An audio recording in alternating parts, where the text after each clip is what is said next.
어느덧 완연한 가을이 된 10월입니다. 가을은 독서의 계절이라고도 하죠. 가을이 이런 애칭을 갖게 된 데에는 여러 가설들이 있다고 합니다. 첫째로는 종이가 발명되기 전 중국에서 종이 대신 대나무 죽간을 사용했던 것으로부터 유래되었다는 가설인데요. 죽순을 봄에 심어 가을까지 키워야 사용이 가능해 책을 만들고 읽기 위해 가을을 기다렸던 데에서 이러한 별명을 갖게 되었다는 것입니다. 책이 넘쳐나는 요즘과는 달리 당시 사람들이 책 한 권을 얼마나 소중히 여겼을지를 상상해 볼 수 있는 대목이죠. 또 농경사회에서 비롯되었다는 가설도 있습니다.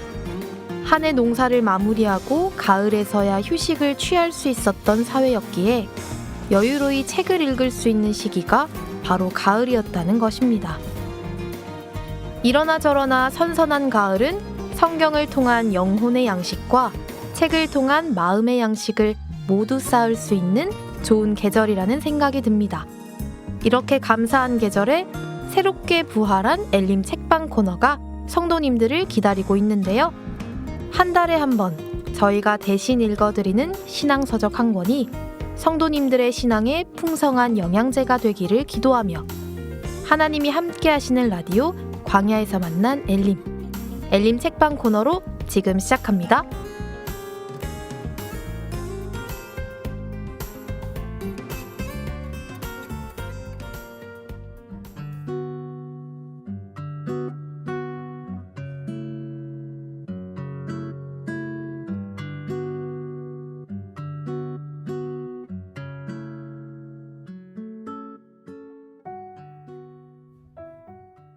신앙서적 엘림이 대신 읽어드립니다.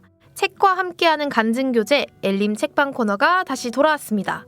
새로운 뉴 엘림 책방에 함께해 주실 조한나 자매님 안녕하세요. 네, 안녕하세요. 네, 엘림 책방 시즌2 첫 책이니만큼 저희가 굉장히 고심에 고심을 거듭해 한 권을 골랐는데요. 어떤 책인지 먼저 소개해 주실까요? 안나 자매님? 네, 엘림 책방 시즌2 첫 책은 바로 익숙하게 몇 번 들어보셨을 C.S. 루이스의 스크루테이프의 편지라는 책입니다. 네, 아마 신앙이 어느 정도 오래되신 분들께서는 집 책장에 한 권쯤 꽂혀 있지 않을까 싶은 책이에요. 저는 이 책을 이제 밀리의 서재에서 읽고 대본을 막 쓰는데 대본 쓰다가 책장에 보니까 책장에 있더라고요. 그래서 진짜 이렇게 많이들 갖고 계시겠다 이 생각을 했습니다. 네, 맞아요. 저도 저희 집에 아빠 책장에 꽂혀있는 책이어서 처음 그렇게 읽어봤었는데 그만큼 많은 분들께 익숙한 책이에요. 하지만 책의 내용이 그렇게 쉬운 편은 아니라서 저희와 함께 읽으시면 좋을 그런 책이라고 할 수 있겠습니다. 네, 엘림 책방 취지에 딱 맞는 책입니다. 그럼 자매님, 먼저 이 책에 대한 간단한 줄거리 소개 좀 부탁드립니다.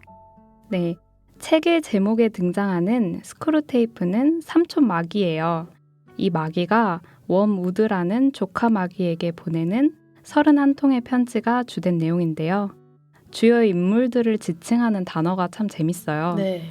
스크루테이프가 그리스도는 원수, 마귀는 아버지, 그리고 각각의 마귀들이 맡은 사람을 환자라고 부릅니다.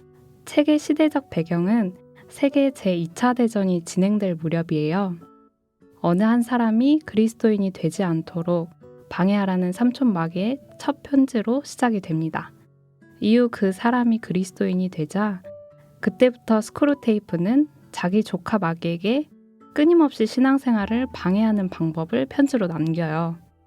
여러 인물들 간의 관계 속에서 그 인물들을 담당하는 마귀들의 공조와 교묘한 전략들을 엿볼 수 있는 내용입니다. 네, 정말 재밌습니다. 오래된 책이지만 그리스도인으로서 공감도 많이 되고요. 마귀 이거 봐라? 이런 생각도 좀 진짜 들었던 것 같아요. 네, 저희가 31개의 편지를 다 소개해드리기는 어렵고요. 저희가 미리 인상 깊은 단락을 각자 꼽아왔습니다. 제가 책 한 조각이라고 이름을 붙일게요. 저희가 떠먹여드리는 책 한 조각 하나씩 소개해드리고 함께 이야기 나눠보겠습니다. 네, 그럼 먼저 원영 자매님께서 선택한 책 한 조각 들려주세요.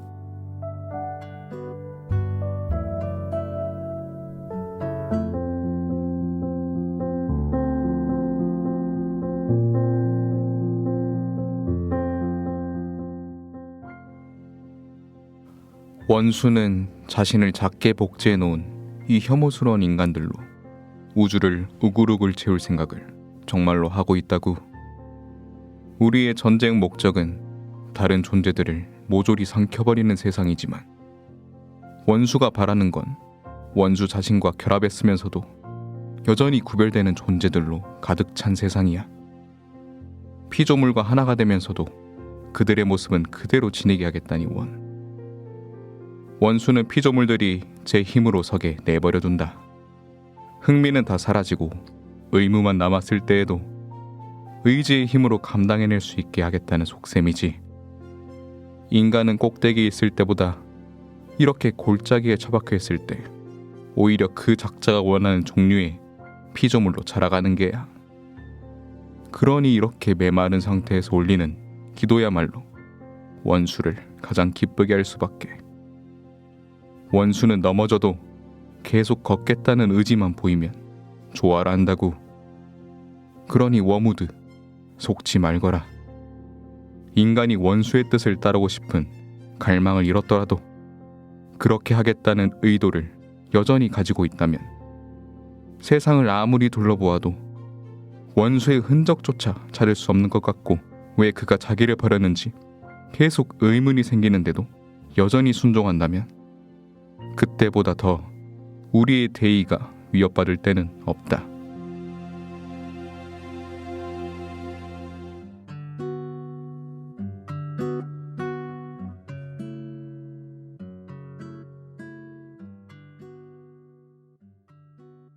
네, 제가 선택한 책 한 조각, 바로 8번째 편지에 나오는 대목입니다. 솔직하게 말하면 정말 소개해드리고 싶은 부분이 넘쳐났지만 겨우겨우 골랐습니다. 네, 이 부분을 고른 특별한 이유가 있나요? 몇 가지 이유가 있는데요. 가장 크게는 이 구절에 정말 감동을 받았거든요. 어떤 구절이냐면 그리스도와 결합했으면서도 여전히 구별되는 존재들로 가득 찬 세상이라는 구절이요. 우리는 그리스도와 한 몸이면서 개개인의 개성이 살아있는 세상의 하나뿐인 구별되는 존재들이다. 그리고 하나님은 이런 우리의 개별성을 존중하고 싶으시다는 거죠. 그래서 제 힘으로 서게 내버려 두신다는 겁니다. 갓난아이가 제 힘으로 서게끔 하려면 잡고 있던 손을 놓을 줄 알아야 하잖아요. 하나님도 마찬가지로 저희가 각자의 힘으로 설 수 있게 손을 놓으실 때가 있다는 거예요. 이때 우리는 갈망도 잃고 하나님은 보이지 않는 것 같고 여러 의문까지 품게 되는데, 이때 여전히 순종한다면, 또 여전히 계속 걷겠다는 의지만 보여준다면 그때가 하나님을 가장 기쁘시게 한다. 마귀가 가장 위협을 느끼는 순간이 바로 그때이다.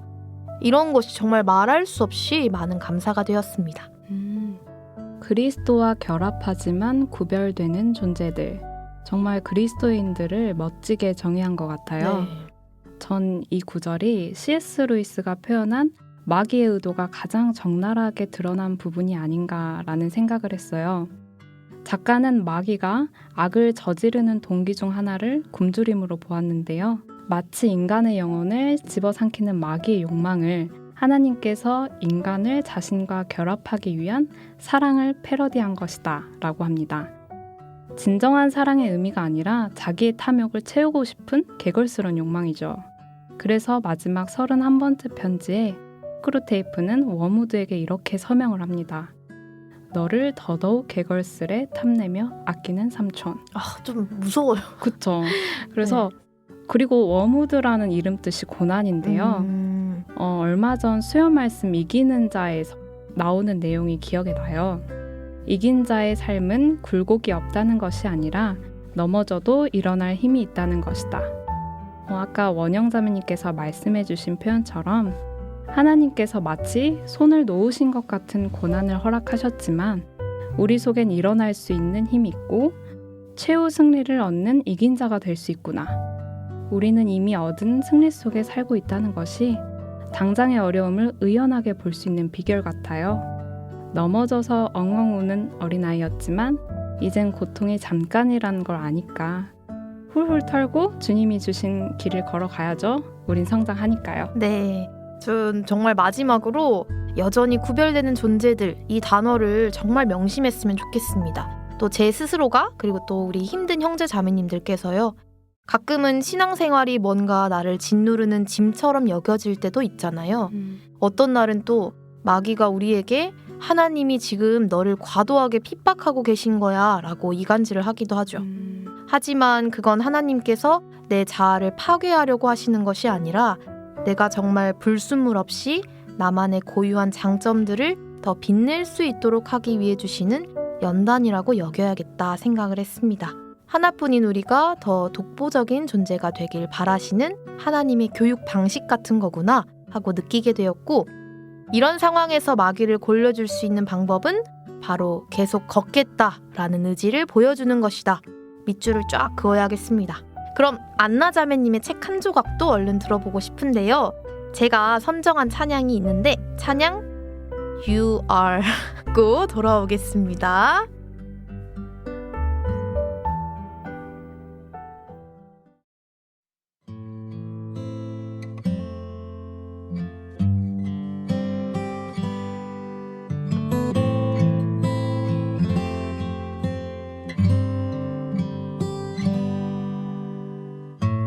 감출 수 없는 초라함을 삼킬 때 갈 곳 없는 슬픔이라 나를 부르고 견딜 수 없는 외로움을 지날 때 주인 없는 절망이라 나를 부른다.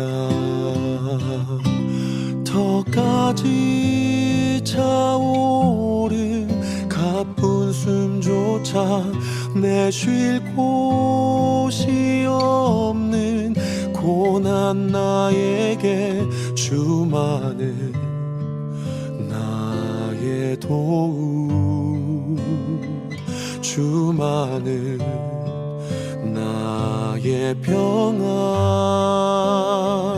넉넉히 내어주신 주의 은혜가 가까이 걸으시는 주의 숨결이 가슴 속 깊은 곳에 눌러 담아둔 주님의 신실하신 흔적 꺼내어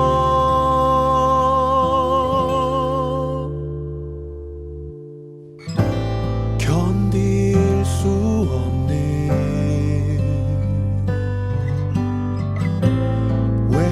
외로움을 지날 때 주인 없는 절망이라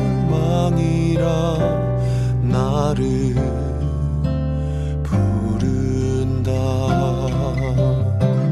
더까지 차오른 가쁜 숨조차 기대 쉴 곳 없는 순간이라도 주만이 나의 사랑, 주만은 나의 전부.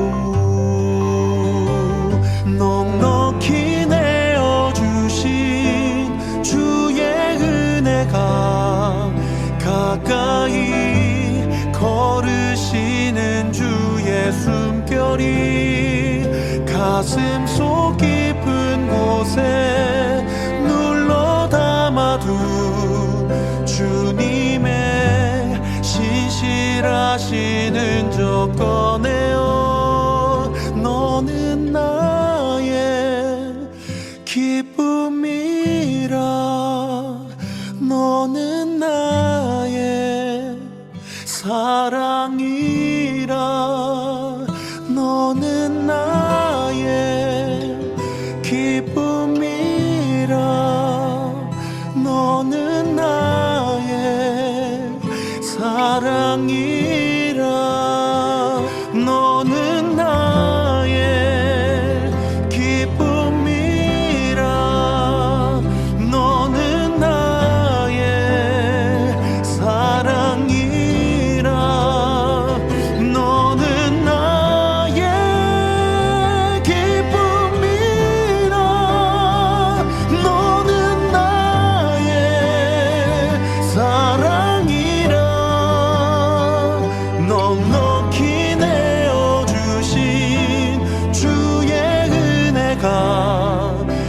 가까이 걸으시는 주의 숨결이 가슴 속 깊은 곳에 눌러 담아둔 주님의 신실하신 흔적 꺼내어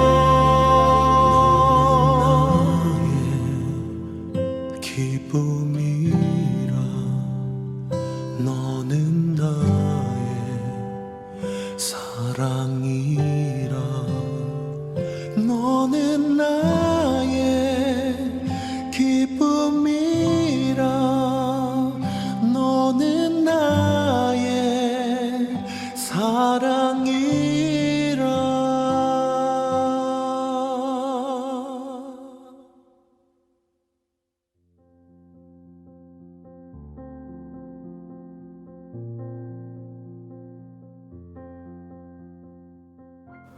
인간은 시간 속에서 살고 있지만 원수는 그들을 위해 영혼을 예비해 두었어. 그래서 인간의 주된 관심을 영혼 그 자체와 이른바 현재라는 두 가지 시점 모두에 집중시키려 들지. 원수와 영혼이 하나가 되는 일과 영혼이 분리되는 일에 관해 깊이 생각하게 하거나, 그렇지 않을 때는 현재 들리는 양심의 소리에 따르거나 현재 주어지는 은혜를 받거나 현재의 즐거움에 감사드리게 하려 든단 말이지. 따라서 우리의 임무는 인간을 영원한 현재로부터 떠나게 만드는 것이다. 가끔씩 한 인간을 유혹해서 과거에 파묻혀 살게 하는 것도 다 이런 관점에서 하는 일이야. 하지만 여기에도 한계는 있어. 과거는 이미 확정되어 있다는 점에서 영원을 닮아 있거든. 그러니 과거보다는 미래 속에 살게 만드는 편이 훨씬 낫다. 미래에 대한 생각은 당연히 희망이나 두려움으로 불붙게 되어 있어. 더구나 미래는 미지의 것이 아니냐. 그러니 미래를 생각하게 만든다는 것은 비현실적인 허상을 생각하게 만드는 것이나 다름없지. 따라서 거의 모든 악은 미래에 뿌리를 두고 있어. 감사는 과거를 바라보고 사랑은 현재를 바라보지만 두려움과 탐욕과 정욕과 야망은 앞을 바라보지. 우리한테는 미래에 잔뜩 가히 눌려있는 인간, 이 땅에 금방이라도 천국이나 지옥이 임할지 모른다는 환상에 사로잡힌 인간, 그래서 천국을 얻을 수 있다거나 지옥을 피할 수 있다는 생각을 불어넣기만 하면 지금이라도 당장 원수의 계명을 깨뜨릴 준비가 되어 있는 인간, 자기는 생전에 보지도 못할 계획의 성패 여부에 믿음을 거는 인간이 최고지.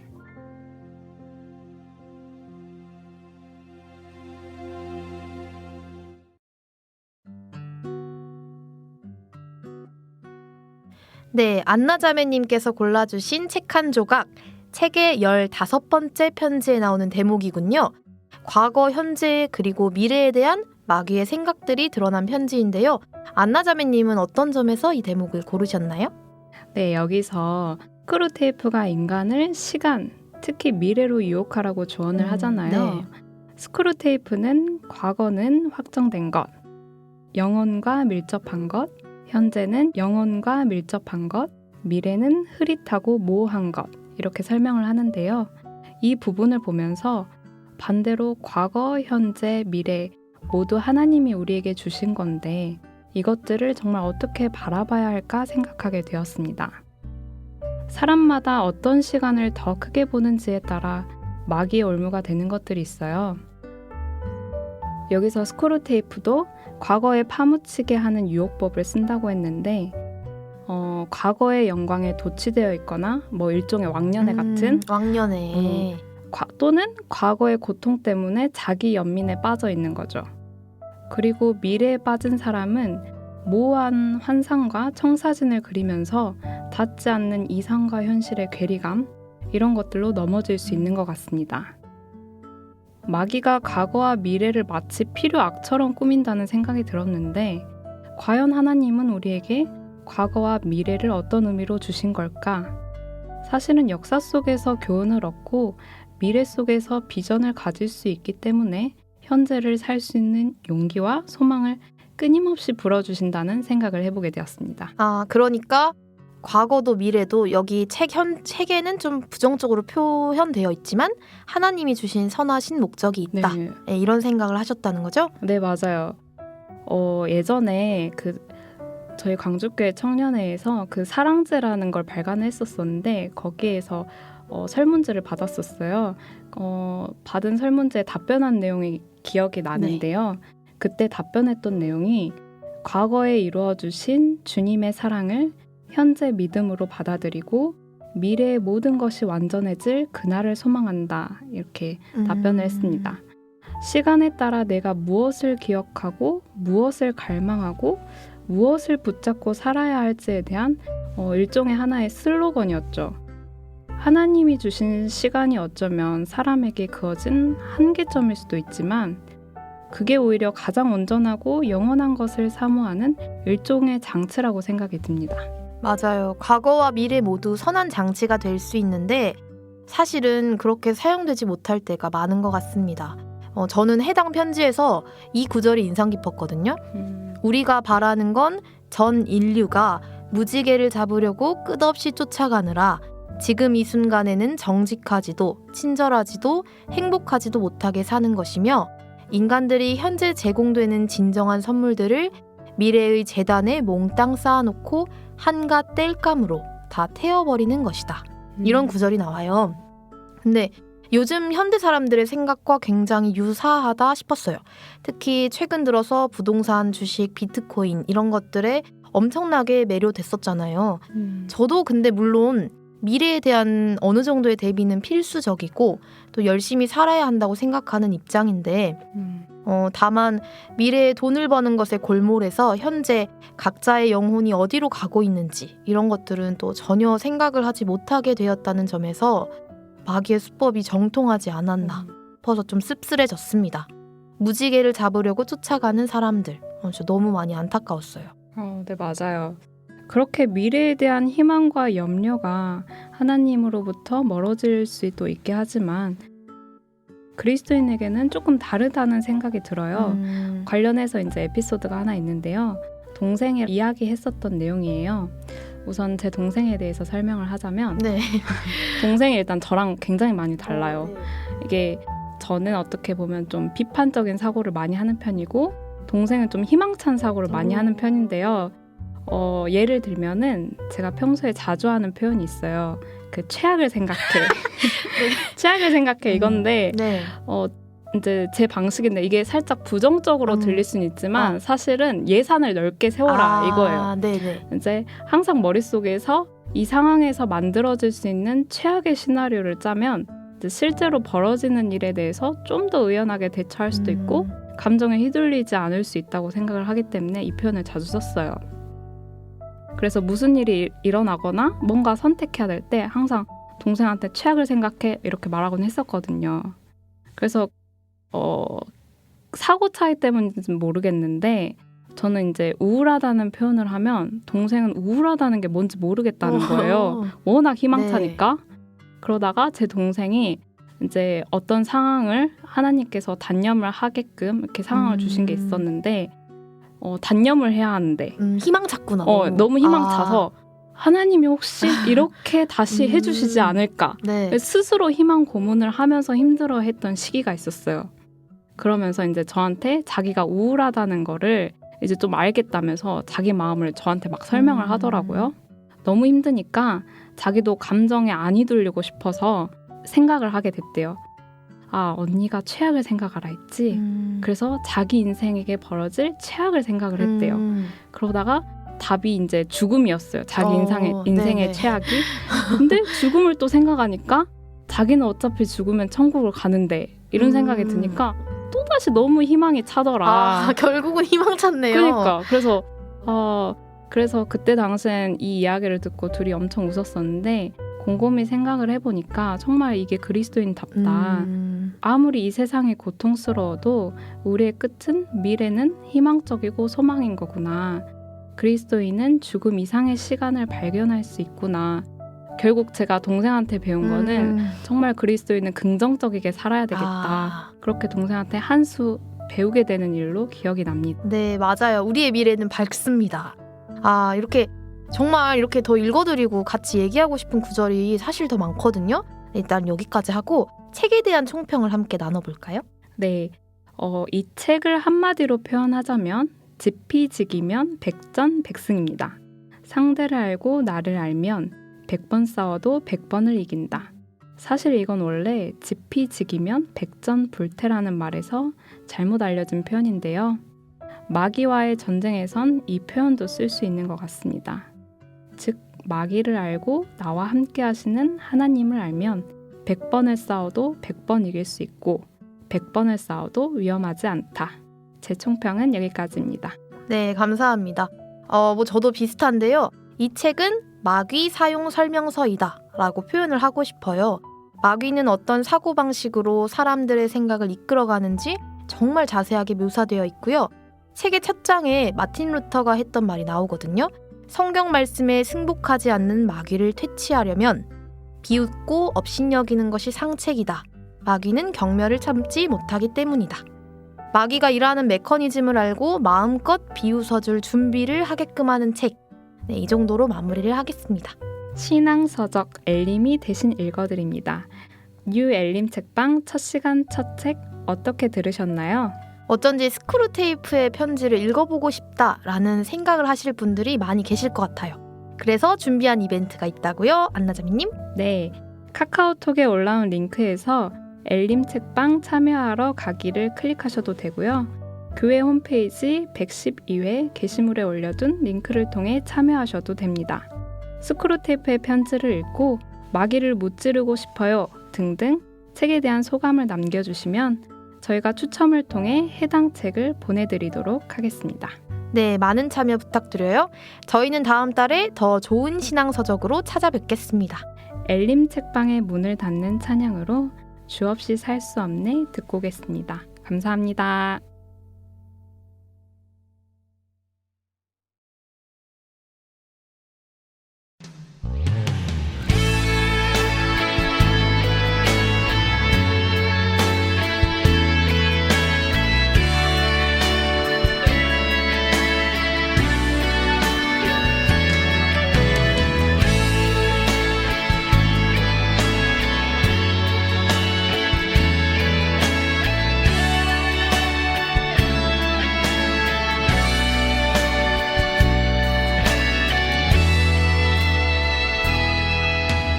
나 홀로 있어도 내 아픈 마음 감싸줄 사람 하나 없어도 살 수 있어. 난 꿈이 없어도 저 아름다운 수많은 별들 만질 수 없어도 살 수 있어. 세상 소중한 모든 것나 가질 수 있어. 하지만 나의 마음속에 주님의 소망이 없이는 난 하루도 살 수 없네. 주님의 사랑의 팔로 날 안아주지 않는다면 날 한순간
정말로 너희가 주 안에서와 그 힘의 능력으로 강건하여지고 마귀의 괴계를 능히 대적하기 위하여 하나님의 전신갑주를 입으라.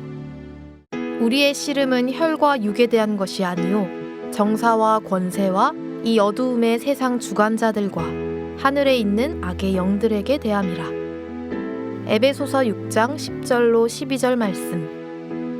우리는 종종 우리가 마주하는 갈등이 인간관계나 혹은 현실적인 상황 때문이라 여기지만 주님께서는 우리의 씨름이 혈과 육에 대한 것이 아니라 악의 영들에 대한 것이라 분명히 말씀하십니다.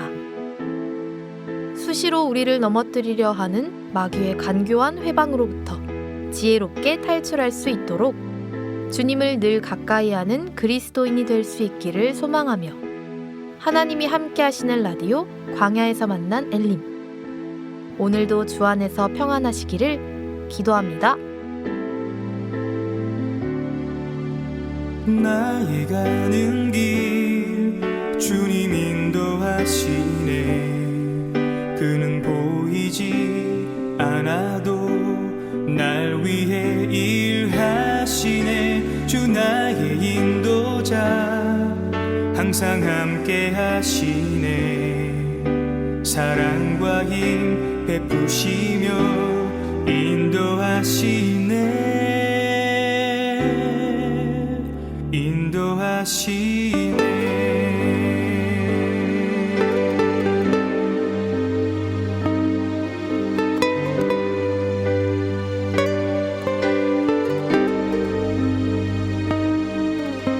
나의 가는 길 주님 인도하시네.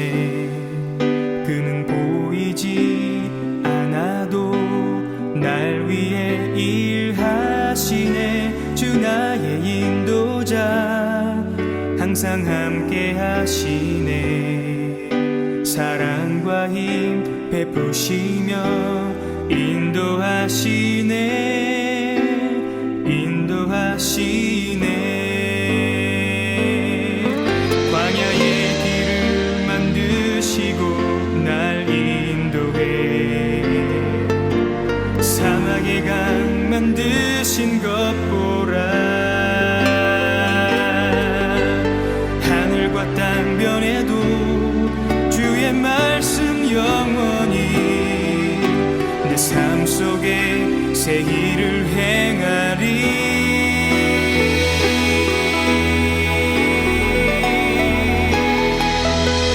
나의 가는 길 주님 인도하시네.